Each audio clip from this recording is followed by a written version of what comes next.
Oh yeah. Wait. Whew. All right. Now Gotta get yeah, into it. we got a great show tonight. So I'm pumped. Hello and welcome to It's Happening Show, community grassroots media for the people, by the people. I am Joseph Gloria. And I'm Dylan Thompson. We are a host tonight. We are your hosts indeed. Oh yeah. It's happening. It's a movement of the heart and of the mind. It's the energy of the universe that creates waves inside us and all around us, which allows us to activate, motivate, and elevate vibrationally and intellectually towards love, truth, justice, and wisdom. It's happening in every which way. It's Happening is a culture of empowerment. It's people having the right to exist and participate as equals. It's a dream of what the world could be, but the future we want is only possible if we make it happen. So stand up, get informed, and fight back. Fight back. Fight back. Figaro. You could be anywhere in the world right now, but you're here with us. So we thank you. Because of you, it's happening. Woo. Oh, hey. Oh yeah, I had to like hold it back a little bit. Yeah, Wait, wow. And then I released. Wait, nice. Yeah. Oh, charge it up a little bit. Oh man. Oh man. We're How are you here, doing, man. sir? I'm living. You're living. Okay. Yeah, And, it's getting better. Things are, like with the COVID and stuff. Is it? That's what the news tells me. I don't know. Well, I mean, I just listen to what they tell me in the news. Like, I don't know. I say it's cheap.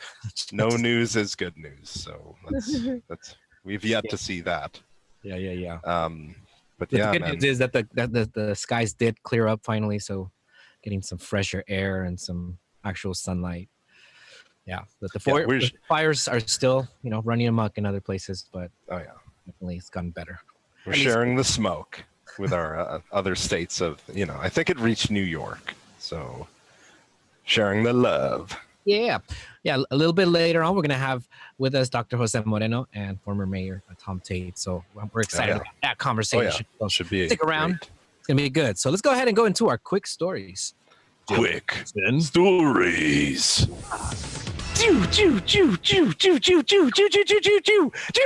Okay. Whoa. Oh man. I had a spaz attack there. I kind of just really got into it. Okay, guys. Well, I mean, you guys know the fires are still raging on the West Coast. I mean, in Oregon, Washington, California, apparently even Idaho. But yeah, lots going on in the fray of the smoke. Evidently in Oregon, some people are reporting that people are illegally stopping drivers at gunpoint who are going into the evacuation area. And turns out it's because of some kind of property protection that they're trying to do, trying to make sure that strangers they don't recognize aren't coming into the community to loot during the evacuation. But it's just a strange situation because, man, this could provoke an even more dangerous situation, like being stopped randomly by someone with a gun who doesn't recognize you. Yeah, this could be a recipe for disaster, man. And yeah. Go ahead. Especially, I mean, in this emergency, right? Like it's almost political even. Like, because even there's been these reports, even Trump mentioning that perhaps Antifa is responsible for the fires and things like this. So, like, now people are need to practice their vigilantism to protect their property from Antifa, who evidently not only set the fires but are coming back to loot their homes. Yeah, man, it's getting a little bit out of hand in some parts of the country. Absolutely. Oh, yeah. I just saw, in the news today that apparently one of these so-called members of the Boogaloo crews, that are going in and trying to incite violence. And apparently this individual killed a police officer and hurt another one. Like he was, and the whole reason behind is they want to incite race riots and have, all these problems, basically helter-skelter type of stuff. Oh yeah. It's crazy, but like for everything that they say about Antifa, the only the groups that have been getting like the DOJ going after them have been the right-wing groups, like the Boogaloos. So yeah, hate groups are running amok, but also vigilantism in general, right? Oh yeah, I mean it's interesting that the couple that pointed guns at protesters that were subsequently arrested. I mean they were featured at the RNC as speakers, right? Right. As representing the right thing for them to do. I mean, even though they don't have that platform, but yeah. So it's an interesting thing where vigilantism has become very patriotic. So Ugh. Yeah. in some people's eyes, I truly worry what's going to happen with this election yeah. if it doesn't go a certain way, man. One way or the other, it feels like we're screwed. Yes. Woo! Woohoo! Woo! Okay. All right. Yeah. Psych. Don't get depressed. For your level of optimism and hope for the future, your daily dose. No. But we're gonna get through this. But I am concerned. Big time. Given your story and so many stories. Next story. Oh yeah. Speaking of recklessness, according to Mother Jones, a Sturgis motorcycle rally is now linked to more than 250,000 coronavirus cases. One study estimates that the public health cost of the super spreading event is near $12 billion. Wow. So that's insane. Right? That's crazy. Dude. and it feels like it was an inevitable fallout from this event that had all sorts of people, practicing non-social distancing and very much being maskless in their freedom and liberty, Trump 2020. Crazy. But that's, people, and there are starting to be rallies, right? There, starting to be rallies and people are starting to come out and be things. And we're not past this yet, people, but some people are just hell-bent on disaster for themselves. Like, when keeping it real goes wrong. That was your segment for the day. And I don't know if this was part of this story, but like that a bunch of people were coming from all over different parts of the states. And so like you have this distribution, you know what I'm saying? Like they all congregated and then went back and spread it out to their own communities. So yeah, it's absolutely definitely reckless and dumb. All right. Yeah, and and honestly, I want to see. It would be interesting to see some numbers on like if protesting has contributed to it, because I've seen articles that say it doesn't, and then I'm like, does it though? But we'll see. We'll see. Next story. Apparently, the Orange County Board of Education had a petition. Basically, they're trying to stop Governor Newsom from preventing them from this resuming school as normal, right? They've even, they've been suing the governor over these policies, saying that he's basically sacrificing the well-being of children and their important fundamental interest in receiving equal access to meaningful education. Governor Newsom's arbitrary restrictions on in-person schooling deprives millions of children across California of meaningful education based only on their county of residence. So that's their argument. And basically the court just had Newsom respond to it, and he's just like, no, it's within my constitutional rights in a pandemic. And they basically, I think it sounds like they agreed with it. And as they were going through all their decisions, apparently that they have to go through many of these petitions, they did not approve this lawsuit. Ha ha. So we're back to I mean, it's interesting that this is an article from the Voice of OC. They point out that the Board of Education has spent about $2 million on lawsuits in the last 2 years. So it's but they're saying, oh, this was a pro bono case, so we're not paying for it. But it is an interesting question, like how litigious should we be, and is that a way that we? I mean, sometimes you can gain really meaningful change through suing, but I mean, when is it frivolous, right? Right. Yeah, it's people got to have a right to to exercise the right to party. Just to party. I mean, to sue, I guess, whether it's state government or the federal government. But some lawsuits are very frivolous and ill-informed, to say the least. And the worst part about it is taxpayer money is being wasted on these types of lawsuits. You know, Huntington Beach comes to mind. Anaheim around district elections definitely comes to mind, relevant to that show. So yeah, sometimes this is the only way that you can get good change, but then it also works against you.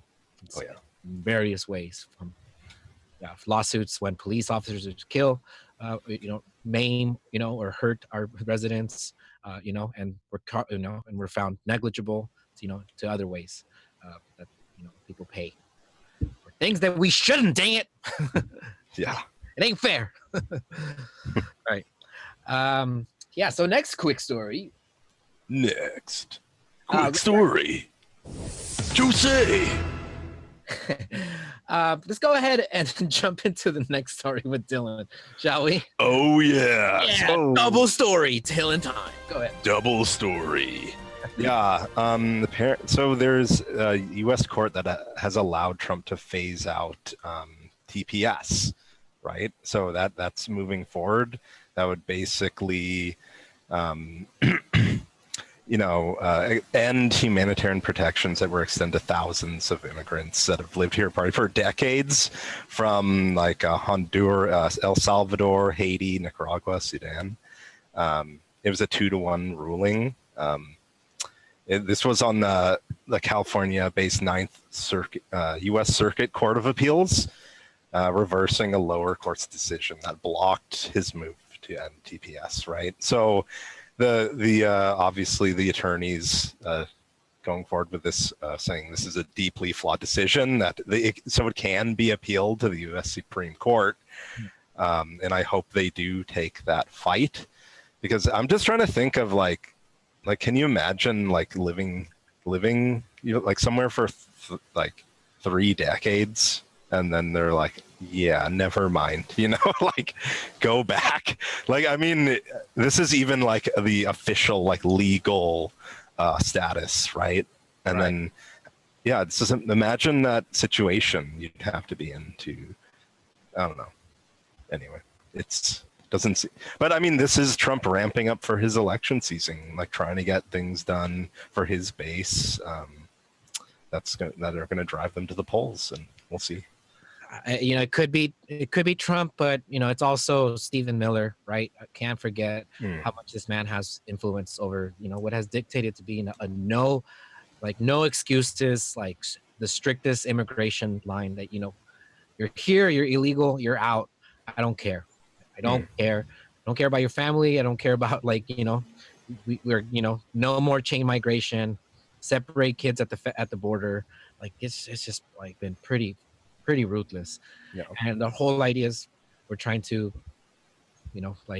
deter immigration, but really what you're doing is just being all sorts of cruel and inflicting so much trauma in our communities through this. So we have been paying, and even before this administration, of our immigrant communities. So this is unfortunate, and it just shows how much he's not a friend of the Hispanic people, no matter what Artie Moreno attempts to say, because one of the stories tied to this is that Artie Moreno was part of a Hispanics for Trump, Latinos for Trump roundtable in Arizona today. And everybody got a chance to lick his boots and say what an awesome president he was, and and just heave praise upon him. Oh, that's his favorite. He needs that. Their eyes off of it. Oh, guys, please, it's you shouldn't. You're too kind. I do not like this praise at all. Do you think he's actually ever said that? Like, you shouldn't. Yeah. I almost don't see him saying that. Craziness.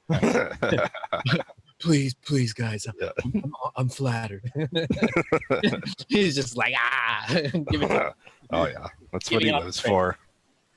All right. I am going to go into the next and final quick story before and a segue story for our awesome guests here tonight. So this is a story, and it goes a little bit like this. OC judge allows resident lawsuit against Angel Stadium sale to proceed. Mayor Sidhu might testify, according to the Voice of OC. So this is Yeah. breaking news, man. Drama, yeah. Yeah. So Reported 10 hours ago. breaking news 11 hours ago. Anaheim Mayor Harris Perdue and the rest of the city council may be forced to answer questions under oath about a proposed Anaheim Stadium land sale now that an Orange County Superior Court judge has refused a city request to throw out parts of the lawsuit against the city. So this is crazy. The People's Homeless Task Force, an Anaheim residents advocacy group, sued the city in February for moving to sell the stadium land and alleged Perdue and his colleagues violated the state's transparency law, also known as the Ralph M. Brown Act. Brown Act for those cool political kids like you and me, by holding secret meetings about the deal. Judge David Hoffer will preside over did preside over Monday afternoon court hearing on the case, and according to Orange Juice blog that was first to report it, they have been able to proceed with the case, and so it's going to be a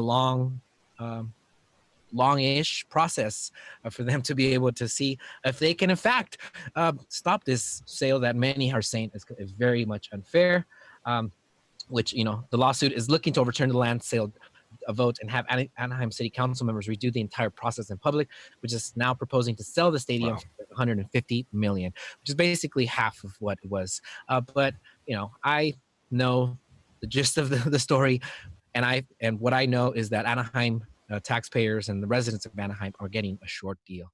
But we have tonight on the show two individuals that are very much knowledgeable about the long history that has been with Artie Moreno, the Angels, and the city of Anaheim. So with that, I want to bring onto the show here tonight Mr. former Mayor of Anaheim, Tom Tate, and Dr. Jose Moreno, Anaheim City Council member for District 3. Welcome to the show. Oh, yeah. Get them on. So while we're getting them on, I'm going to read a little bit about these two folks. Tom Tate is a former mayor of Anaheim, aka the City of Kindness. Mr. Kindness himself is here after a long. I told him it was like looking for Yoda. It's like, has anybody heard Tom Tate? He is around. His spirit is among us, but but he cannot be found at this moment. No, but I'm sure you've been busy. How are you, Mr. Tom Tate? I'm doing great. Missing a lot of folks at the city, but you can't complain. Right on. And Dr. Jose Moreno, back on the show. Oh, yeah. Been here like 20 times. He's awesome. Yeah. He's an associate professor in the Department of Chicano Latino Studies at California State University of Long Beach, where he focuses on Latino education and policy studies. He's also the president of Los Amigos of Orange County and is currently the council member of District 3. Welcome to the show, Dr. Moreno. Oh, yeah. Welcome. How's it going? How are you feeling today? I'll start. I'm feeling great. As I said, earlier I said I miss people at the city. There's rumors going around that I'd moved. I think some folks were starting rumors that I'd moved from Anaheim. I'm still in Anaheim. I'll be here to the very end. So, but I see Councilmember Moreno there, Dr. Moreno. So good to see your face. It's been a long time. So how you doing? Oh, better than most, not as good as some. Yeah, that's right. Mr. KABC to say that. Yeah, that's right. That's right. Yeah. So I was obviously very involved in the last stadium issue. I guess maybe not the last one, but back in 2013, where the council attempted to transfer the parking lot and the stadium, 150 acres of prime real estate entitled for thousands of residential units and millions of square feet of retail and commercial space, all that super, super valuable to give to a partnership owned by Artie Moreno individually. I mean, not even part of the Angels. And they're going to do that for a dollar for 66 years. And then there, of course, also is going to allow him to change the name of the team to the Los Angeles Angels. And he has a lease on that. There's a lease from 1996 that says Anaheim shall be in the name of the team. And now we got a team named named Los Angeles, under a lease that has them pay very little rent for last 20 years or so. Very little rent. And also what the city got from it was the name Anaheim, and we got the Angels taking over the maintenance of the stadium. So now we're in a position where I'm hearing, that the city's going to give away the name completely. And the maintenance of the stadium is not the city's responsibility. It's been Artie Moreno's and the Angels' responsibility. And if it's not up to snuff, if it's not good enough, it's their problem. They've had the obligation to fix it. And so how's it all of a sudden they say they need money for a new stadium or something like that? So anyway, that was then, and it was only because the pressure from the people being outraged at such a one-sided deal did that deal not happen, I believe.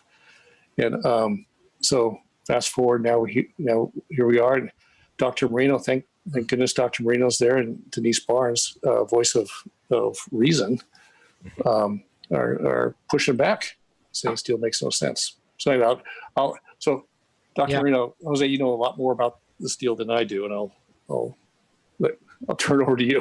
That was great context. Thank you. Yeah. So Dr. Moreno, that's basically along the little bit of what's been happening, but what has been happening now and I know we talked about it the last time we were on here, but man, the deals came out and it was celebrated on Facebook video with Harry and touting how good this is for the city. Is it really good for the city of Anaheim? Well, from just a basic look at it, it's a bad deal on top of a bad deal. In December, when this was consummated by the majority city council and the mayor, they had told the people of Anaheim and the press that Anaheim was getting a $325 million for 153 acres of primetime Orange County land. It turns out that if people read the fine print at the time, and they certainly weren't highlighting it as much, was that's the beginning of the final sale price. And the purchase agreement said that depending on community benefits agreements, which are if the city wants affordable housing on the site, if the city wants public spaces on the site, if the city would like to see local jobs and a project labor agreement with the building trade so that the jobs are union as well as local hires, then the price will likely shift. But we didn't know, and we were assured by the staff and by the mayor and the city council that those would be very public conversations of what benefits we exactly would like to negotiate for and what the price tag would be. That was in December. We've not had one agendized item on our city council agenda for 10 months now as it relates to that community benefits agreement component. We had one agenda item regarding Angels baseball back, I believe it was April. The Angels wanted to shift the deadline, that they actually wanted to accelerate some of their submissions to the city in terms of site plans, but nothing regarding the negotiations. We received no private briefings as a council. We've received no one-on-one briefings as a city council member. So you all know about as much as I do, which was released on September 4th, the Friday before Labor Day weekend, about 2,000 plus pages of documents when you put it all together, for the Planning Commission to review and determine by Wednesday of that Labor Day week. So 5 days for planning commissioners to review a planning document, and then for the public to read it and then put together comments to send to the Planning Commission to share their thoughts. All of this was done while everyone is meeting by telephonic phone conference. The Planning Commission met by telephone, phone conference, and no public comments were written live or heard live by the Planning Commission. There was one town hall held before the Planning Commission meeting. Again, it was sunshined on Friday, September 4th, Labor Day weekend. The city announced a virtual town hall meeting via Zoom on Tuesday night before the Planning Commission meeting, and there were no live comments taken. They were just read questions that were submitted in a webinar style. And the Planning Commission voted 6-1, Steve White dissenting, basically moving the project forward and recommending to the City Council to approve it. We don't know if it's coming September 29th or October 6th, but what we do know is that at this point the Council will hear it and discuss it through telephone conference with no live public comment or input from the public in a way that we we value in a democratic society, which is the ability to grieve your government directly and ideally in person. Yeah, this seems like a continuation of a trajectory that makes it harder for a minority to even set agenda items, right, on the council. I mean, is that part of what is contributing to a lack of attention to the kind of community benefit agreement things?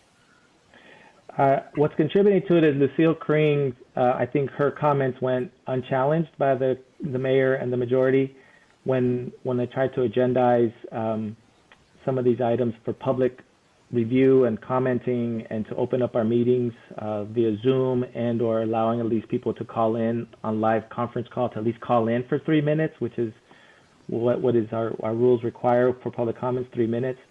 And Lucille Kring said, then we'll be around here for hours listening to the public. We all know what we want to do. And the mayor, Steve Fessel, Trevor O'Neill, Lucille Kring, and Jordan Brandman refused to provide a third to allow us to even discuss having meetings open to the public via video conferencing and live public comment. Only Denise Barnes is giving a second to that effort.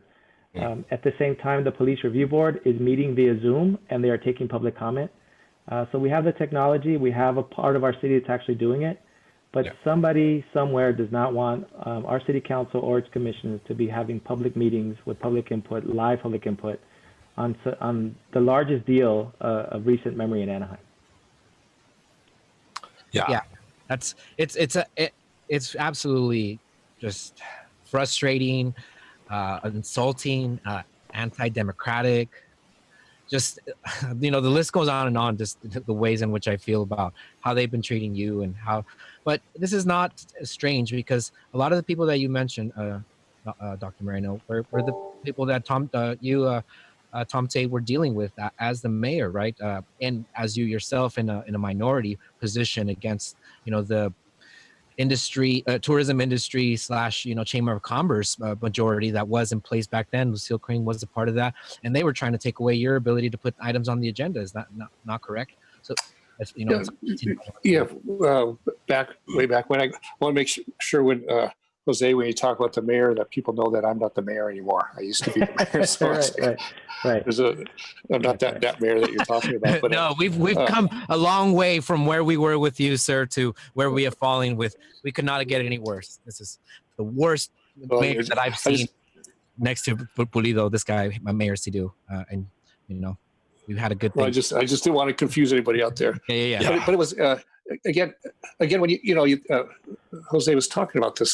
This is the largest. You said the largest deal in memory. I think it's the largest deal ever in the city. When you think about, just step back and think what 150 acres fully entitled, with all this stuff fully entitled, with 150 acres where 3 freeways come together.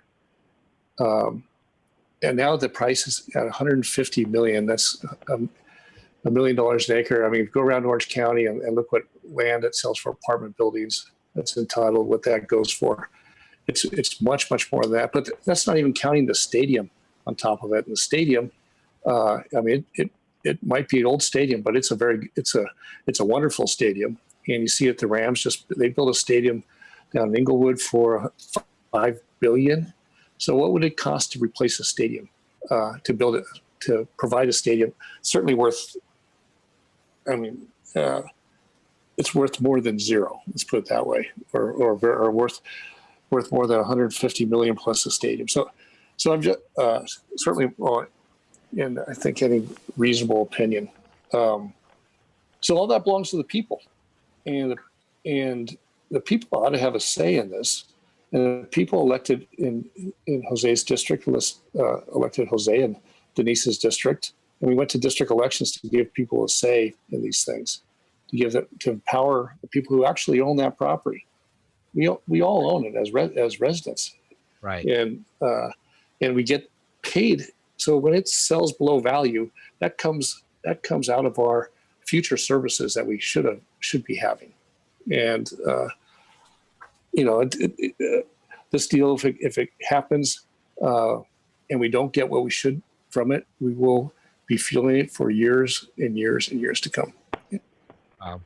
Yeah, I want to give a shout out to the People's Homeless Task Force who were able to, to stop this from happening, at least momentarily, right? To kind of, get more eyes on this, because I feel like, even reasonable folks from both sides, of the aisle, right? Republicans and Democrats can look, or can look at it, even though the council is not a partisan position. I mean, it definitely does seem like there's influences, and those that that are being influenced, and their campaign don't, contributors like Artie Moreno, who spent a lot of money, and other folks on electing this council, really kind of hit the jackpot with this particular mayor and the ways that he's been doing. And the law is, going to have a chance or people are going to have a chance to see, is this even lawful? But Dr. Moreno, I'd love for you to jump in, but you might not be able to share some of the things because it's ongoing, but yeah, it was just whatever you can talk on to that. Regarding the lawsuit? Yeah. Even if I could, I can't, because we've not been told anything. I'm not kidding. That since last December, we've had no agenda items related to the stadium district and the land, other than the council approving a master site plan accelerated calendar for Angels baseball. Nothing of substance related to the deal, nothing asking the council for directions on what do we consider to be community benefits and what do we want to negotiate. Nothing as it relates to lawsuits. There's been nothing. There's nothing. So it's quite remarkable when you think about the magnitude and the consequence of this deal, how there's just very few people know really what was behind this deal and what informed it. And I've now sent 2 requests, and today was scheduled. I'm getting my first briefing on this actual deal in hopefully this Friday or a week from Friday. It's my first briefing on this deal since December. Because as I asked in public meetings, can we agendize this? Can we talk about it? They would say there's nothing to report. We're negotiating, we're meeting. And I would ask, what's guiding the negotiations? What's informing the negotiations if the council hasn't given you direction? They said, oh, the committee's forming that, and the mayor's to do is it self-appointed, and then council approved a member of the negotiating team representing the council, that they're talking about it. But we have no idea what they were talking about or what informed those conversations. They represent us, but they never consulted with us on what we want to see.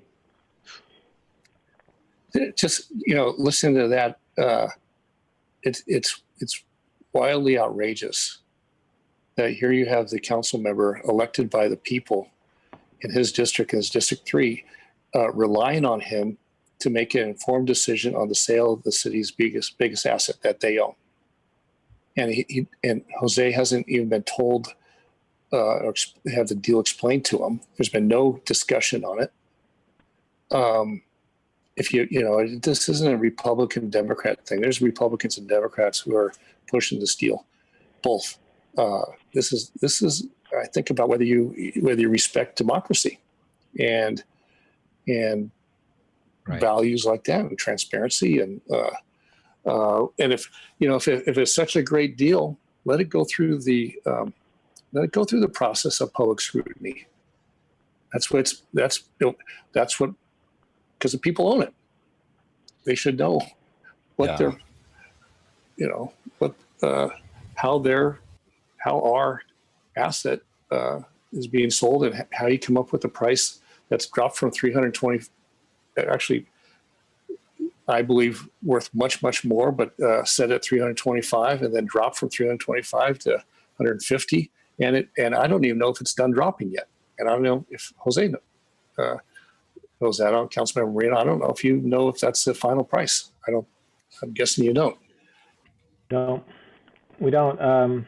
We don't, because again, I can't say one way or the other, but Yeah. Until we have a public briefing on it. And so again, reading through every detail to see if it really is, if it is just these community benefits, or is it other community benefits to be named later, and we don't know.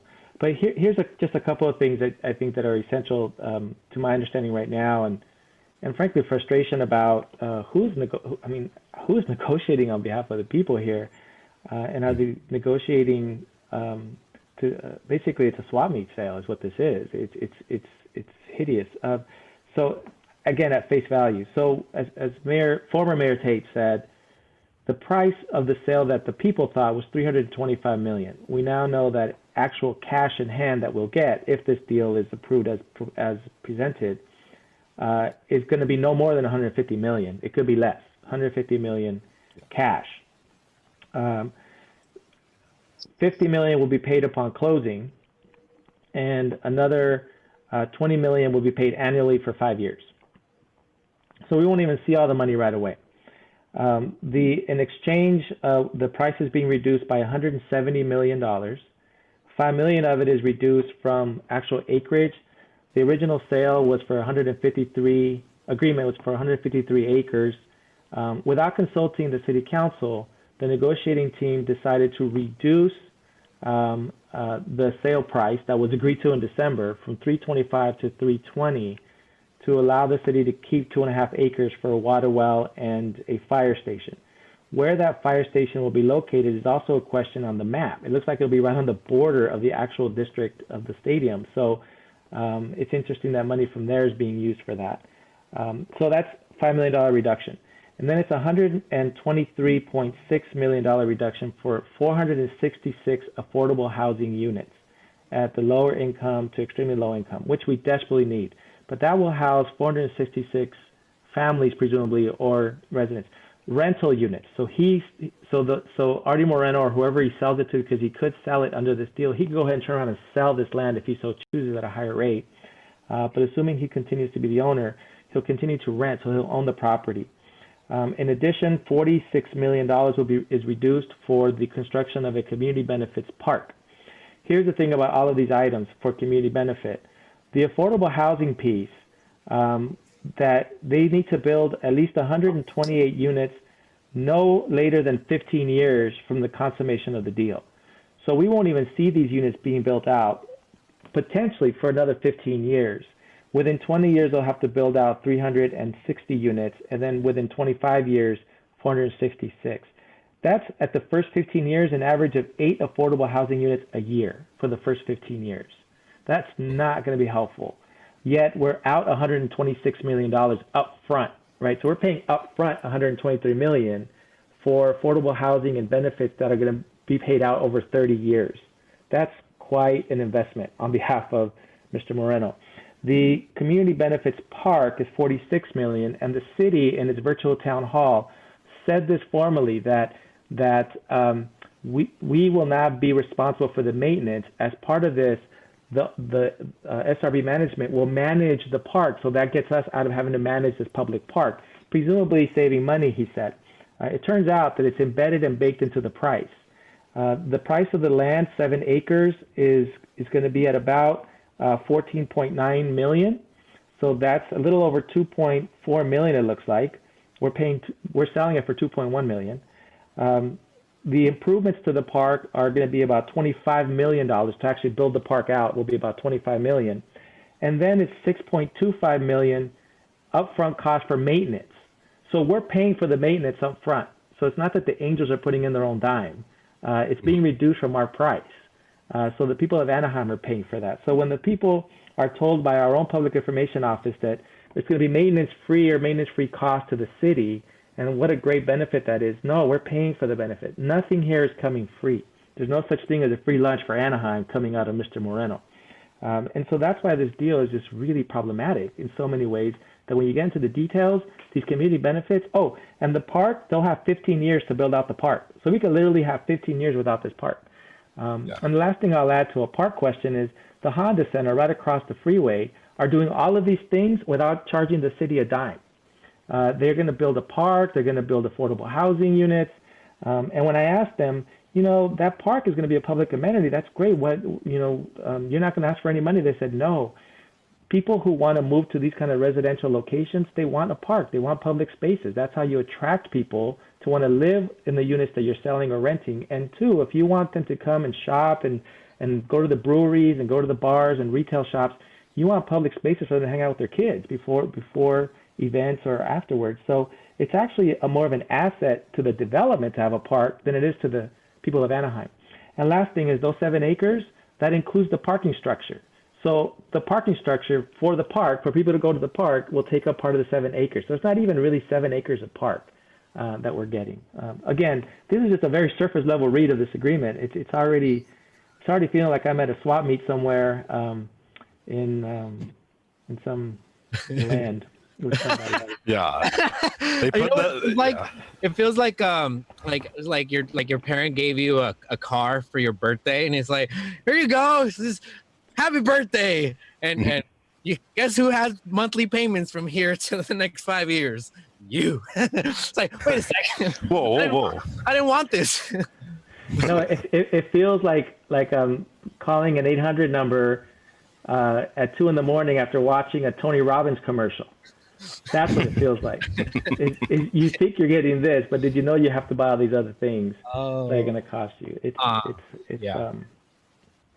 But at the end, the people of Anaheim, going back to how we started with Mayor Tate and the history that he gave us about during his tenure, I don't begrudge the Angels. They are who they are, right? They are a for-profit company, corporation that is looking to raise revenues for itself, that will go into the pockets of a billionaire owner who then will invest in his company in a way that he wants to so he can make more money.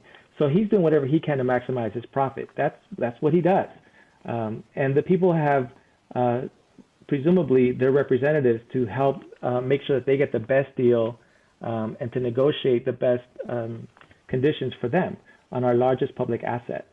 We have huge pension obligations of $400 to $500 million. We have huge obligations that are our responsibilities to people of Anaheim every year. We're in a $75 million budget hole this year because of COVID. And I'm sure they're going to tell the people of Anaheim this is going to help us with our budget deficit, but it really doesn't. It'll make a dent, but truly, I'd rather have the $650 million that I proposed in December straight up and do what you want and do what you will with the land. But that's $650 million is minimum what this land is worth.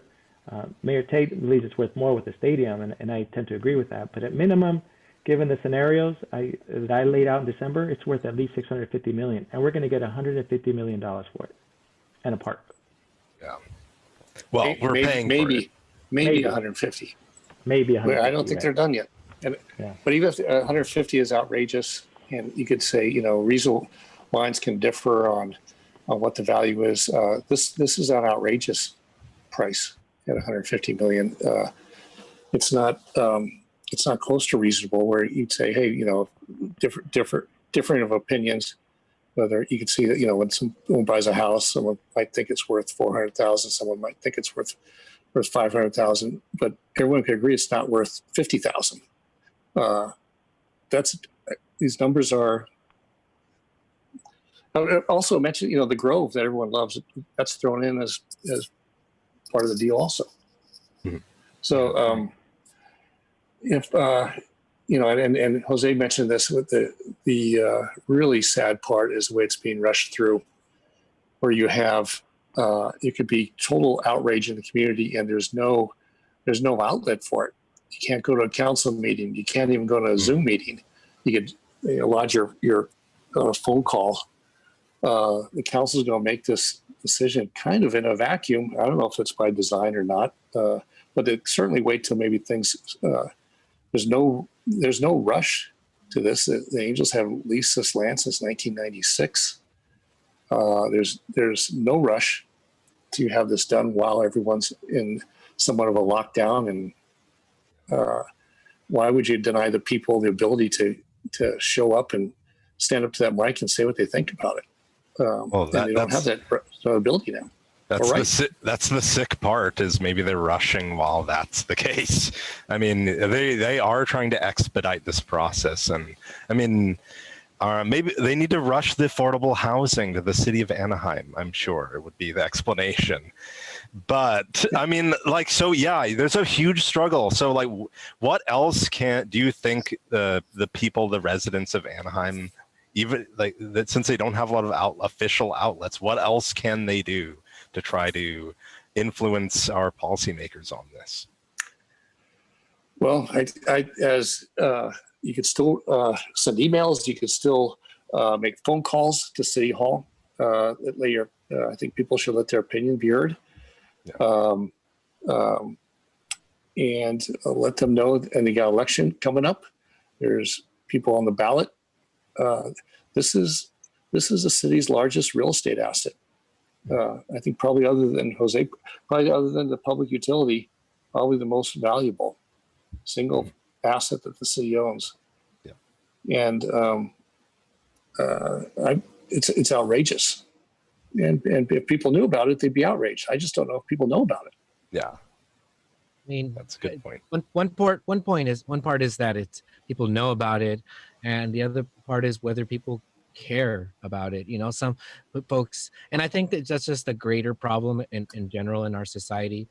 You know, if we're not going to psychoanalyze the voter here, but I mean, I think there's just perhaps some apathy, and I always say that there's so much focus with the like national politics that people forget that there's local, you know, like Trumpsters, you know, that, or, you know, and, you know, for lack of a better term, or just like swindlers and, you know, these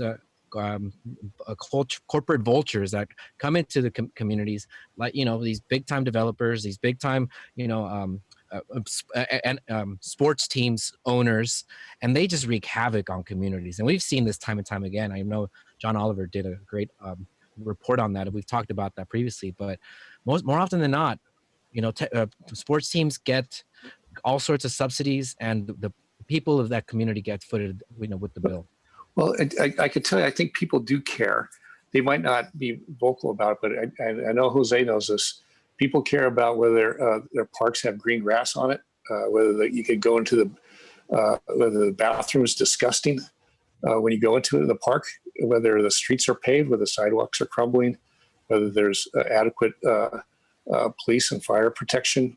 They super care about those things, but this is all tied together, and it's, you know, and it's, again, it's not it's not a Democrat or Republican thing. This isn't part of anyone's value system to sell public land for massively less than what it's worth, I believe. So I think people care a lot. I think people just kind of don't know what to do. I agree that people care, but I think it's just like whether or not they can attach that anger towards the person that they represent. A lot of folks don't even know that, you know, who their council member is and who their mayor is. But I think we've made a lot leaps and, you know, and bounds of late, especially with district elections, to engage more voters. Dr. Moreno, if you want to chime in on that. Yeah, well, yeah, and it goes back to if people know, right? And so it seems that at the beginning of the pandemic, our council couldn't help but gush over our city manager at the time, Chris Zapata, and how great a work he was doing. I was somewhat frustrated with, I had hoped that he would be more public, have more public workshops about the Angels deal, but he was balancing it, and now very clearly why. He had a council majority that was watching every step. And it raises the question again of, you know, they decided to fire him in mid-April, as we're presumably in the middle of these negotiations. And part of his asset to us as a city manager is that he came up with experience having negotiated or being part of negotiations of stadium deals in other major cities. So he had that background, so that we knew that we were getting an experienced negotiator in that room on our behalf. And so you remove the city manager at that period and just pretty much leave the mayor with other staff who they just saw the writing on the wall. You need to deal with the mayor and what I consider to be the shadow government of Anaheim, the Chamber of Commerce, pretty much calling the shots, and our staff trying to do the best that they can with conditions that are just not under their control. But ultimately it boils down to this. The people of Anaheim, I think, when they find out, and it's our job to do it, is to let them know that 150 acres of primetime Orange County land is being sold for $1 million an acre. And it's worth at least $3 to $4 million an acre, depending on the scenarios, and that the way that the land was valued ultimately and the economic benefits assessed by the city of Anaheim was by referring to an economic report paid for by Angels Baseball. So the very folks that we are providing this deal to, that is buying the land from us, is telling us what the land is worth, is telling us how much economic benefit will come from the land based on what they're going to do with the land. And so we did not have an independent economic analysis. When we in December, were you asked to do one? They said no. We said the city was quick to ask them, well, do you approve of the method used that the Angels report used? He said, yeah, the methods used are standard, but what's dependent there is the assumptions and the ultimate analysis. And we can't say anything about the analysis because we were not part of that work. So it's really questionable, all of the assumptions going into this development. But at the end of the day, it's 150 acres for 150 million maximum. It could be less. The benefits to the public of affordable housing in a park may not arrive for 15 years. And all the while, Artie Moreno may develop the land himself, or the agreement, it appears, and again, this is detail I'm trying to figure out with city attorney, it appears that he could actually turn around and sell the land to a developer himself. So he might buy it from us at bottom line basement prices, 2.1 million per acre, or 1 million per acre, and then sell the land for 5 million or 4 million or 3 million. At 150 acres, he's going to make quite a bunch of money. Yeah. In other words, he could potentially get for the land what we were supposed to have received if we had actually negotiated based on the true value of the asset. And that's what's really, I think, people in Anaheim and Orange County, and people in Orange and Santana and Garden Grove, it should matter to them as well, because this development will impact them. It's only going to be 466 affordable housing units. Part of the reason you need affordable housing units at the extremely low to low income is because people who work at the stadium, in retail shops, at hotels, they're going to build 2 hotels, they say, they make less than the amount of money that they need to be able to afford regular market rate housing. So essentially, we're going to pay $126 million out of our general fund, because that money would come to our general fund. We're going to pay to provide workforce housing for Artie Moreno and the developers and hoteliers who will not be paying their workers a living wage. So we're going to end up housing and subsidizing the housing for workers coming in. And at that, only 466. So Santa Ana, Garden Grove, Orange should also be worried, their leadership, because where are those retail workers going to live? Where are they going to live? They're not going to live in Anaheim. We're maxed out. So they're going to be moving into Orange, Garden Grove, Santana, and that's going to create more crowded housing. That's going to create more burdens on children and families and more burdens on their public services. So this region should be really worried about this deal. Yeah, you're making a good case there for people to be concerned. And I know, that this maybe it's going to be harder for people to fight back against this right now, as far as, I mean, it sounds like you can still contact your city government and voice your opposition to this. But I want to look like even longer term. Like, do you guys see, like, if we had something in place, pretend you could take over council for 4 years and pass some accountability stuff, like, are there any policies you guys think we would benefit from, transparency or accountability wise, to prevent these kinds of situations? And maybe I proposed one. Well, we got it started 3 years ago with Mayor Tate's support, is a sunshine ordinance that said that we literally had council members who are hiring staff members on their staff, contracting lobbying firms to provide staffing. The very lobbying firms who are lobbying for other things in the city for themselves. So we stopped that through a sunshine ordinance and conflict of interest law. Lobbyists now have to register in our city, so the people of Anaheim can see who's trying to lobby on behalf of different special interests. But short-term and long-term, there's a couple of things we can do, Dylan. One is, let's say the housing thing. It's this simple, and I don't mean to minimize, but it's this simple. And this policy was just done in San Clemente. If you do an inclusionary housing policy where you require a housing developer to build at least 15% affordable housing in their development, it's required because it's needed in our city. Then we would save ourselves as a city $124 million. Artie Moreno would have to do it by ordinance. There's no negotiation there. He has to do it. If you want to develop, you got to do 15% affordability. And we would save ourselves $124 million that we could invest in potential home ownership opportunities to help people with down payment assistance, child care, increase support for public services so that our police don't have to do everything around social services and homelessness and all the things we ask them to do. And our streets could be possibly paved with gold at that point. Because we have 3 jewels in the city, right? The resort, the Angel Stadium, and the Ducks, the Honda Center. And yet we're still struggling with a general fund budget deficit that's greater than any other city. It's unbelievable. And the long term is we did have a campaign finance reform that Harry Sadu tabled and won't allow to come back, which did 2 really important things. We proposed that if you received any campaign contribution or even an independent expenditure that was to support your campaign, you cannot vote for any item that relates to that donor for a year, 12 months. You can't vote on anything related to that donor for a year.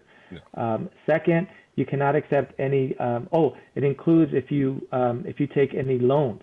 You cannot do any campaign fundraising or debt relief events until the year of your next election, if you so choose. So, you would have 4 months to relieve your debt. So we have all these protections in there to make sure that if you're a donor giving money to a council member or to the mayor, they can't vote on your stuff for a year. And you can't give them money for their next campaign until the actual year of the campaign. That would keep it about as honest as you could possibly do in the state of California. It would have been pretty cool. Yeah, that'd be interesting. It'd be funny to see maybe a council where most of the people can't vote on an issue. But I'm sure that happens in a lot of our cities, actually. Yes. Yeah. Well, but I think, and you know, as Jose mentioned, there are transparency laws out there, and there's a lot of regulations around this stuff. And I mean, you're not supposed to discuss anything but price and terms, other than open session agendized for the whole public to hear. And that's not, that hasn't been the case. So you have all the laws you want, but we kind of mentioned this earlier. The people need to get engaged, and keep an eye on this, and try to understand the deal, and that's what, you know. I so much appreciate Jose letting everyone know who can. He can. I appreciate you guys having this this broadcast also. So, you know, everyone out there listening, tell your friends, and tell your friends to tell your friends. And that's the only thing that's going to stop this thing. And we'll be paying the price for a long time. And we talk about decreased services. If this sold for its true value, that'd be hundreds of millions of dollars more. You could do things in Anaheim. You could say every kid in Anaheim schools, all the sports programs all covered. They don't have to buy, you know, scrounge to get up money for uniforms, all the arts programs, the bands. You could have so many different programs in your schools. You could do, I guess you could, you know, your community centers. You could build more libraries. You could do all this money, and not to mention our pension obligation. Make a huge dent in that obligation, so it takes off that burden, or much of that burden for years to come.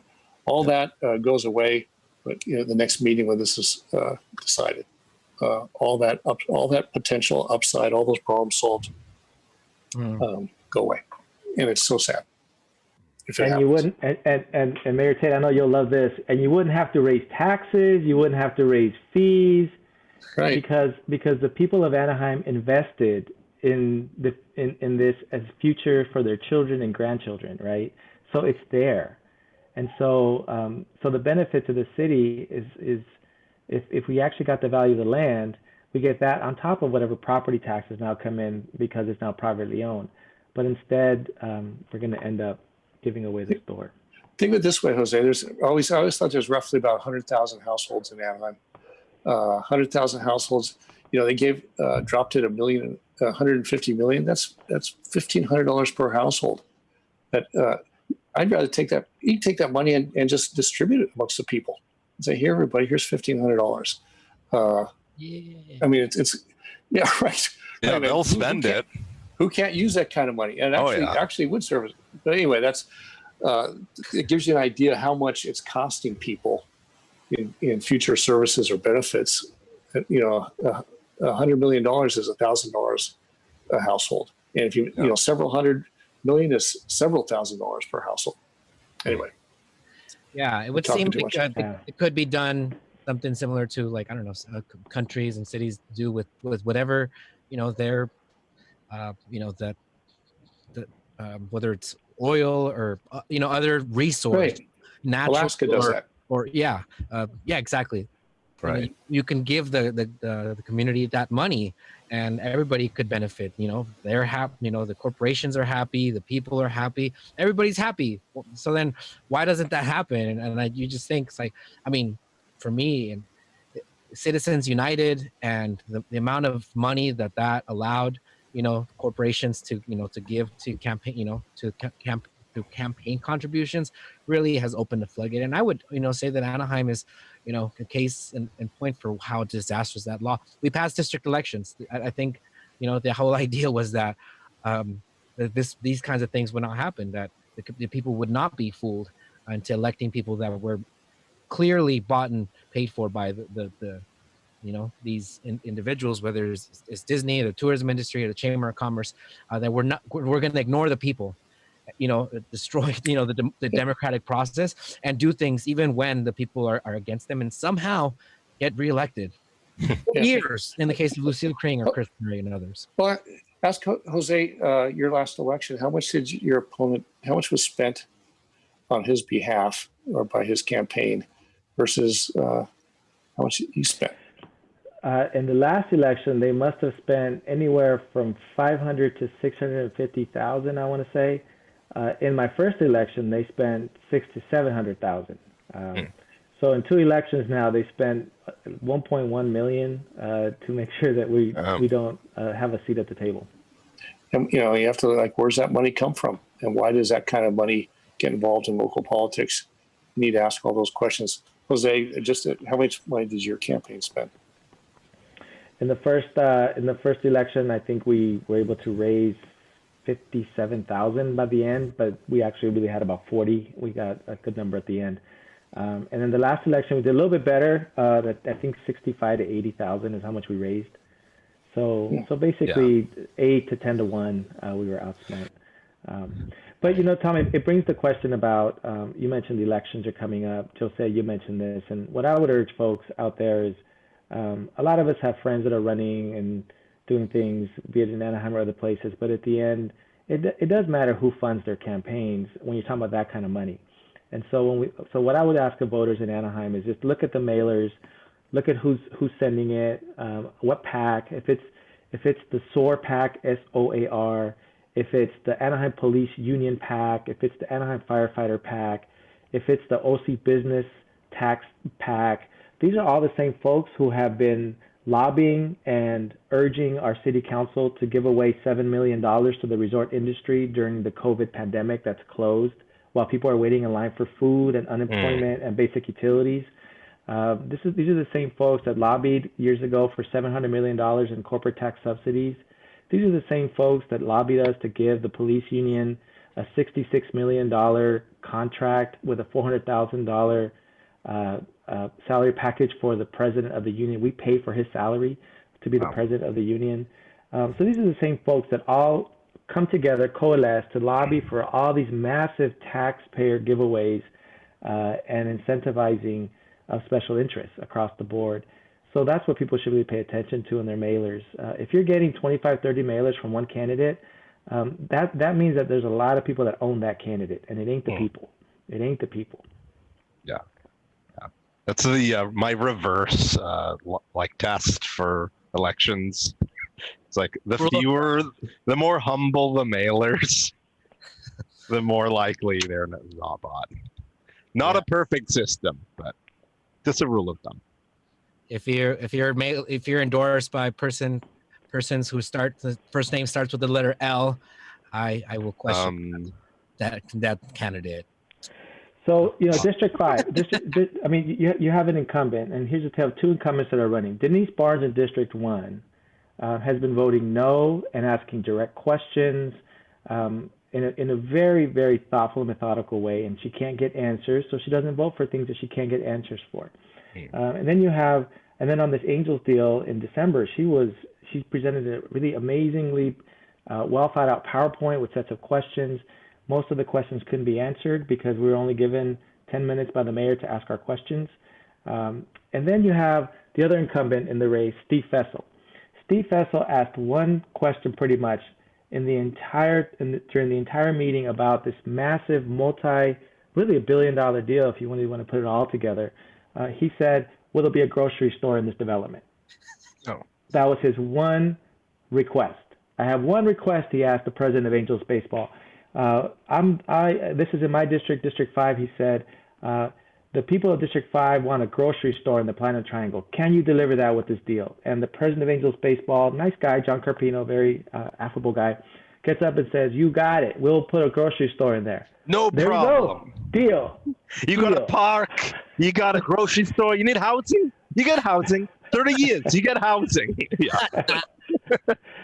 So out of all that, the district, go back to district elections, the district representative did two big things. He asked for a grocery store and he got it. And then he voted no to keep negotiating on keeping Anaheim in the name of the team. We made that motion in December. We would like that to be part of the negotiation because it's worth money. It's worth actual money, marketing dollars, to have your city's name on there. Instead, we're advertising Los Angeles in every nationally televised game. If you put Anaheim, then we get to be known for more than just Disney, right? So it's great to have Anaheim Ducks. You go watch hockey at Anaheim, and if you have Anaheim Angels baseball. So we made a motion, Denise and I, to at least keep that negotiation open. And the mayor asked the Angels on the spot, are you willing to negotiate anymore? They said, no, we're not. So they said, there you go. It's already done. It's a done deal. They won't negotiate it, so we won't even consider it anymore. And so the city council and Steve Fessel, his district, he voted no. He voted no on an amendment to continue negotiating for the team name. So Steve Fessel, Mr. Anaheim, voted to take Anaheim formally out of the name of its baseball team. So that's up for re-election. Yeah, that's your So choices. the name is about respect. It's so much about respect, and why have a team if it's named after your rival city, Los Angeles? You have to kind of question what's the value of a team with named after another city playing in your city. I don't think there's the true value of teams are really kind of an emotional value of bringing communities together, of a pride thing. And if when it's named after another city, a lot of it goes away. And there's economic, as I mentioned, economic value to the name, hundreds of millions. And we had experts years ago in the lawsuit testified as such. Every time on the scoreboard, on ESPN Sports, all that stuff, when they mentioned Los Angeles, it could have been Anaheim or a visitor city. It takes away from a big economic value, but it's mostly about respect and who's the host city. Right? The host city for that team is Los Angeles, even though we're selling them at a ridiculously low price of property. We could demand it. Yeah, one of the former councilwomen used to say, we're fortunate. We're one of 32. How many cities can say they have a major league team, right? And we're Anaheim. We have a major league team. We got to do whatever it takes to keep them here. Well, we have a major league team with the name Los Angeles. That is a matter of respect, Mayor Tate. I agree. That is fully a matter of respect, as well as money. It does boil down to, I think, the economic analysis in terms of the marketing value of the team name being Anaheim. The years that they make the playoffs, it's worth up to $30 million a year. So if you're talking about if they make the playoffs 1/3 of the time that they are, for which they're going to commit to stay 30 more years, if they make the playoffs 10 of those years, that's $300 million. And not making the playoffs, it's about $16 million a year. So we're talking a lot of market value to this. And instead, we transferred that value to Los Angeles because apparently Los Angeles needs it. And the Angels will get more money because there's more marketing value for them. And to get that value, they have to disrespect our city. So people should know about that. Yeah, I think that's a very key thing for me. As somebody that grew up in Anaheim, it makes me really mad. I'm like, we're not Los Angeles, like they are.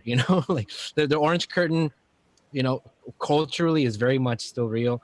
And it's like you tell LA, Dodger fans, like, what about these LA Angels? They're like this. They are ridiculous. Like, you don't even go here, type of thing, right? They really don't. So yeah, it is about respect, and I feel like we've lost a lot of respect, and also apparently kindness.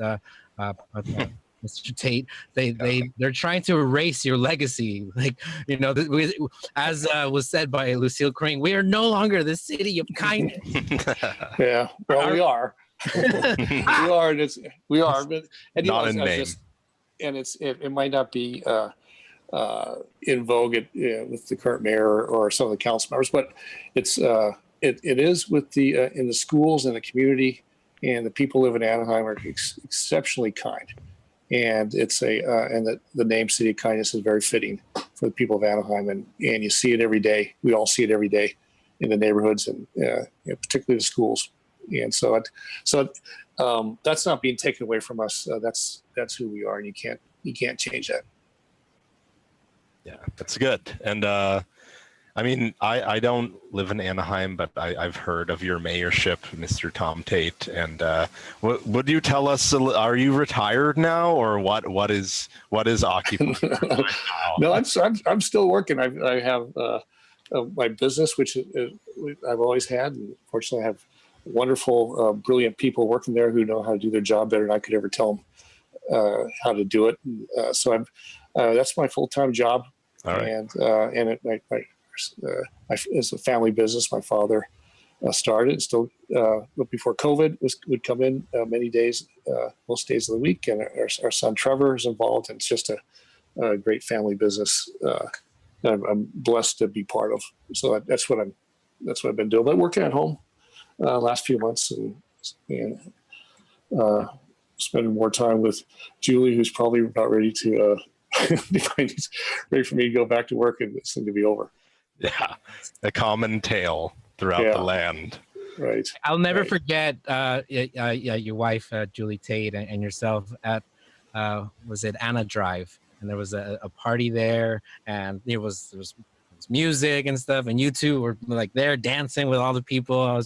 It was always so much fun. Yeah, it was a lot of good times, that I remember, and so yeah, it really it breaks my heart to see like how far how good we had it with you, and your leadership, and how low we have come with the current mayor. It's like night and day. It's really crazy, but and so like you are missed. That's what everybody keeps saying. And also when I saw you the other day, because with the Denise Barnes, I was very emotional. I really did start tearing up. I miss this man so much. Like you're a very kind, good man, sir. So it's kind of you to say that, but it is a city of kindness, and Dr. Moreno, it's so good seeing you, and I'm just amazed at how you taking on the fight. So much of it is disrespectful, not letting you put disrespectful to you, but I know it bothers you because the people in your district and people you represent can't even get something on the agenda. I know that hurts you, but you fight so hard and with grace and in a very civil way. But I really appreciate you fighting for the people in our city. Man. Amen. Thank you, Mayor Tate. Yeah. Thank you, Mayor Tate. They wouldn't even agendize a celebration for our graduates of 2020 until public pressure came down on them. They wouldn't even agendize that. Wow. Right? I mean, it's just the level of incivility as it relates to, at the end, we're there to work on behalf of people. Yeah. And I could be in total disagreement with you on what is best for the people, but when you don't allow things to be discussed and engaged in, that means that you're afraid of what the people will hear you say. And I think that's bringing it back to Angels. If the deal is that great, as the mayor is saying on videos on social media sponsored by the city, so the city now is promoting this deal to its people, and it won't sunshine the deal to the people. So it's really bothersome, and it's just really frustrating that now, and this is why people lose trust in their government, because they start to work and collude with, at least in the appearance, with private interests and all outside the people's purview. So I just do hope, going back to the whole point, is that people do watch this, or they share the agenda, the virtual town hall, and they ask a lot of questions. Social media can be quite powerful. Yeah. Can be quite powerful in this effort. If we can't talk to them live, we can at least talk to one another live through social media, and they're watching that, including going to the city's social media page when the mayor puts up a video and saying, Why don't you discuss this publicly? The mayor doesn't even go to the virtual town halls. He doesn't even defend his own deal to the public in a live fashion. He does it in a pre-recorded fashion. That says something. That says a lot. If the deal's that great, defend it. Let the council members ask questions. Do a public workshop. Lay out every sector of the deal so that people like me that get called bomb throwers or flamethrowers or whatever they call us, activists, left-wing academics, we just simply like to ask questions because we have questions. And so that's where we miss you there, Mr. Mayor Tate, is that while you would often every now and then hit the gavel when people, you would only do it when they were disrespectful and they were cutting off other people trying to talk. But I don't recall you ever trying to limit someone trying to engage an issue to a fault almost. I mean, to a fault. There were times where I'm like, okay, shut it down. but that culture of kindness, that culture of kindness was just so it's so embedded in who you are and in your soul that you said, you know, maybe somebody didn't hear when they said it the last time. Maybe they could hear it this time. Yeah. But you always gave them the last word often. So again, disagreement's good, and it's good on that dais. And you have people from different backgrounds, points of view, and there should be a vigorous debate and discussion on these items, and very allow any council member to put something on the agenda. There's nothing to be afraid of. That's the way government is supposed to work. It can be a little messy, but you get a lot better decisions when people freely get to discuss their thoughts. And I know that, you know, again, this deal, the people need to know what it's about and given a chance to weigh in. And Jose, thank you for, as a resident now, private citizen, thank you for standing up for the people of our city. We appreciate your servant leader. Thank you, Mr. Tate. Man, this has been a bromance episode to the full. Like, I almost cried. I don't even live there, and I almost cried. You know, you need to move here. Evidently so. Invite you to the city of kindness. So, man, this has been a really awesome conversation. I think I feel a lot of things, but one is, but going back to the thing about this upcoming election, it's going to be a very important one for the city of Anaheim, as you know, other cities are going to be weighing in. You know, Dr. Moreno desperately needs some help, and Councilwoman Denise Barnes, you know, who both of y'all have been really holding it down. You know, just really need some support. You know, Councilwoman Barnes was, you know, switched parties. Of course, you know, the council is nonpartisan, but even still, like, it would really good to have a third Democrat on there. You know, that actually gives you the third vote to, you know, to get things on the agenda and has a backbone and is not in the pockets of the special interests, because that has been incredibly frustrating on the personal level. And so, you know, so we'll see what the upcoming election brings. There's you know, Janine Robbins and Anne Marie Randall Trejo and you know, Avelino and other folks, and we'll see how that works out. You know, what the people decide. You know, and also with Kenneth Batiste, you know, and other folks that are also running out there and to try to take out Councilman Fassel, Mr. Anaheim, you know, but will the people be fooled by the mailers is the question, right? But also the last thing I'll say is that people power matters in the sense that we have the, you know, the legal system, and you know, and when it came to district elections, that was the case when this, you know, the council did not want to give the people what they needed, democracy, and so lawsuits had to be waged, and so folks, you know, from the People's Homeless Task Force are taking it upon their hands to try to do something, and more power to them. To the people. But, so maybe we change his moniker from Mr. Fessel from Mr. Anaheim to Mr. Los Angeles of Anaheim. Boom. Woo. I like it. You heard it here first. You heard it here first. So we are running out of time here, but I just want to give y'all some, you know, the time to give some final comments. You know, again, Tom.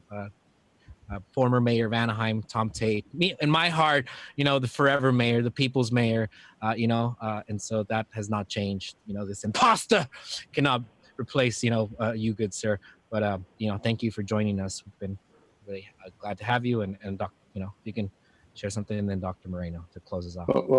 Well, thank you guys for for caring about this issue, caring about your city.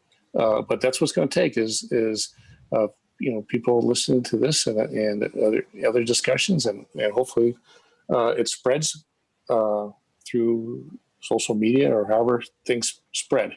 You don't have a bunch of money behind our cause or opposition to this stuff, but Keep the power. Right. I think enough people start hearing about it. There'll be pressure starting to build. Like, what the hell's going on? Yeah. With this property. So anyway, thank you guys for doing this. I'm honored to be here, and it's always great to connect with Dr. Moreno. Jose, it's so good to see you also. Good Thank to see you too, Mayor Tay. So I'll just say that a couple things is, it was asked the other night, what if the council votes no on this deal? What happens?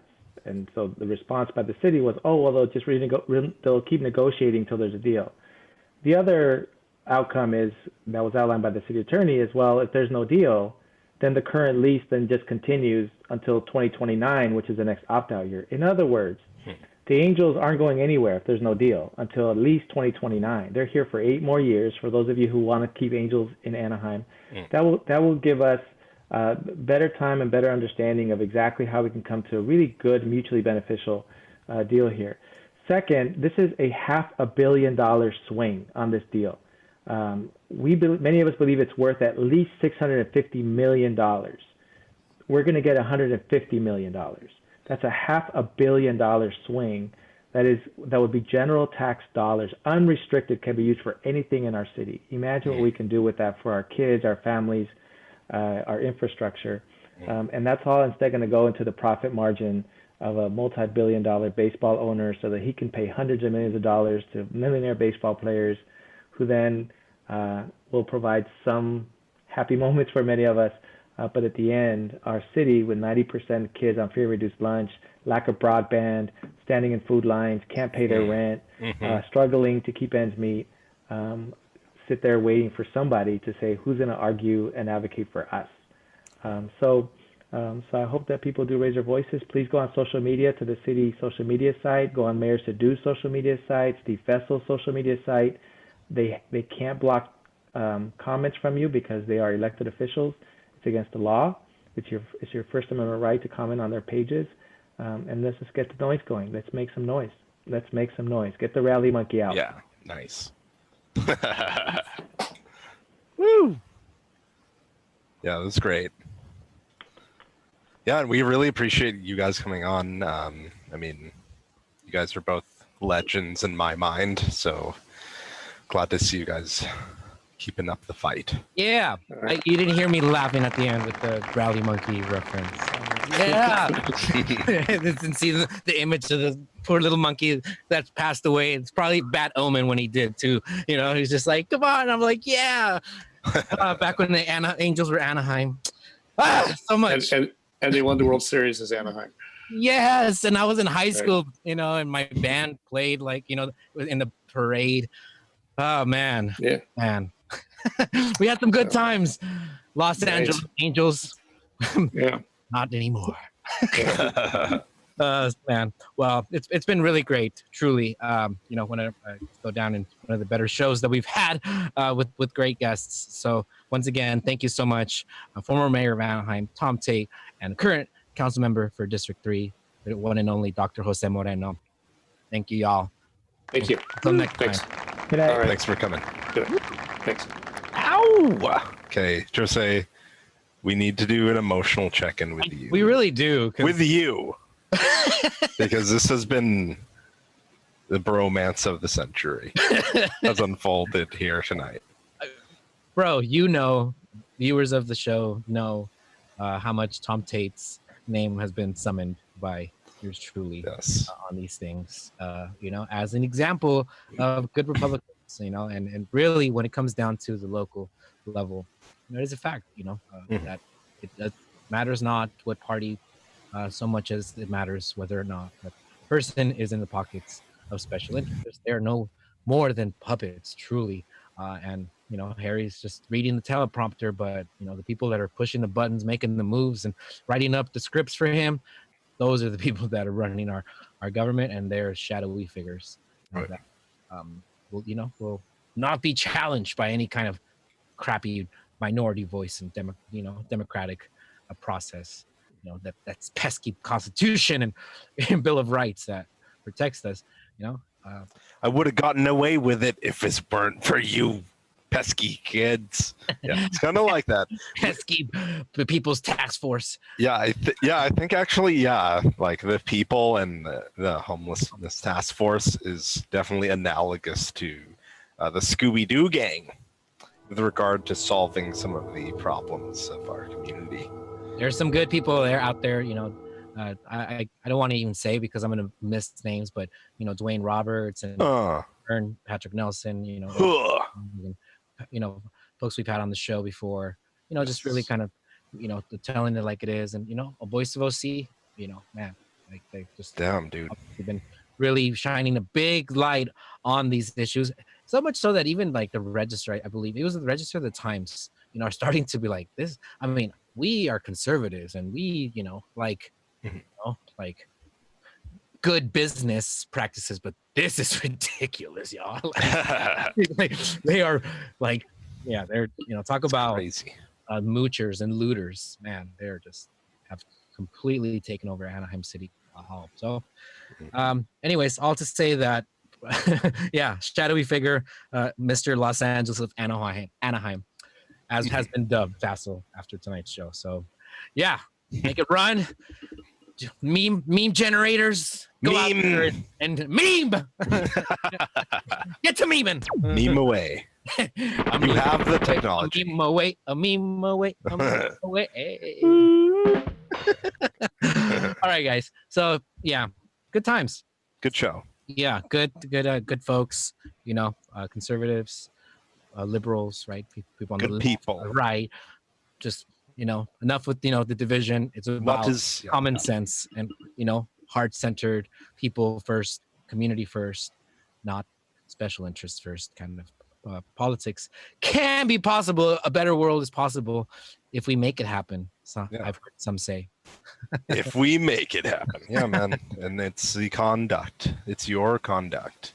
Yeah. Rather than your identity. And that, I mean, that's pretty much what Martin Luther King Jr. said, right? I mean, where you're judged by the content of your character, not the color of your skin. And it extends to all things, right? It's like, what does your identity matter more than your conduct? And I mean, I feel like if we really evaluated our world on those terms more, it would be a better place. Yeah. So it's possible. And I want to believe that once we get past yeah, this moment of polarity and you know, yeah, and you know, just divisiveness and anger and hate and vigilantism, finger pointing and anti-masking. Yeah, and anti-masking. Yeah, that, you know, we can get back to, you know, science driven, like, again, you know, community oriented, you know, just humanity. Politics and conversations, you know, and figuring out how we can agree to disagree and keep the conversation going. Yeah. You know, knowing that we both have the best interest of the collective in mind and not the few. So we got to work to that, right? Which is why we got to fight. I said I'm a revolutionary because I believe in revolutionary change and transformative change. But, you know, in my belief, it's a cultural revolution that we need. One of values, principles, and, you know, and less about bloods and crips and blues and reds and, you know, what you know, tribe you belong to. We're one tribe, human tribe, ourselves in that collective body, each individual, but also beautiful. Yeah. So, like, let us work towards that true equality and equity on this show and outside this show and everywhere. So final comments from you, good sir Dylan. Yeah, so I had a prepared statement that's going to take about, I timed it at 23 minutes and 48 seconds. But I'll start now, and then it should end at 11. Was Okay, no, okay. No, that was it. Declare. I do declare, furthermore, that. Okay, no, let's not do it. That'll be a I character. do solemnly proclaim. Yeah, that's going to be a recurring theme at the end of the show. It is. I don't know what the guy's name is. I don't know. Sir Flinchard. Hello. It's me again with the closing statements. I've prepared new ones. Yes. So prepare for that, audience, huh? Characters, huh? You didn't see that coming. Yeah, because we're innovating. Oh, yeah. It's not just Edgar. It's not just the engineer who's innovating constantly. You know, the talent does when, necessity demands it. So, okay, I'll stop talking. I think we're losing subscribers. Yeah, dude, like we're hemorrhaging viewers. Ooh. Well, that's what I'm closing the show out. That's what we're supposed to do. Yeah. Wait, good job, Dylan. Now, I want to thank everybody that tuned in for the first time. All the people from the dark side of the force that also tuned in to figure out what are they saying, but we stand by truth, by all these things that are our principles, and let it be told, let it be said, but thank you everybody that please like us, follow us, that those of you that watch this time for the first time. We're here every Monday from 9 to 10 p.m. I thank audio video engineer Edgar Silva for holding down Ironline Media Studio. Get here, let's go in at Ironline Media Studio. Oh yeah. Yeah. Iron Lion. Oh, and I want to end with this awesome thing. I watched the Muppet movie, the original one, and I am obsessed with the Rainbow Connection song. It's been stuck in my head this whole day, and I've been working on my Kermit the Frog. You ready for me to end the show with Kermit the Frog? Oh yeah. Speaking of characters, big time. I don't even know. I'm waiting. The lovers, the dreamers, and me. Hi ho, Kermit the Frog here with a very special announcement. Dylan Thompson and Jose Gloria are the best co-podcasts in Orange County. Pretty good. You do have a future as a voice actor. Thank you. Hi Vern. Hi Donna. Hi Juan Alvarez. Hi Pat.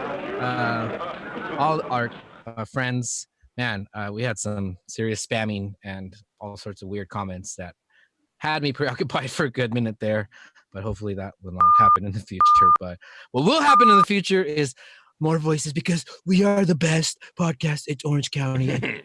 I just want to reiterate that, but we're also the most humblest. So we have the best words. Say that. So now, your vote matters. Please vote. Please tell your friends to vote. Please promote the candidates that are going to stand for the community. Please, get informed, and also please volunteer. Do something. Donate $5, $10, $15 to candidate that is really fighting for the good things that you need to happen, whether it's in Anaheim or Santana or other places. Volunteer. There's so much at stake for so many cities and for this country. So, yeah, #voting matters. And with that, from Jose Gloria and Dylan Thompson and all of us here, what's happening? We are signing off.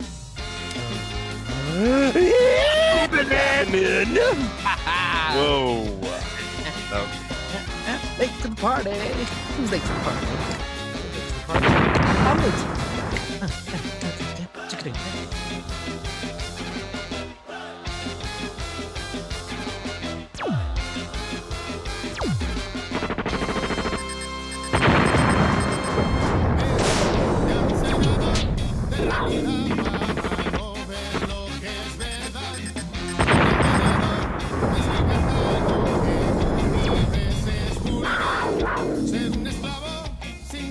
Mientras que el burgués se aprovecha de tus labores, hay que luchar para vencer este sistema capital.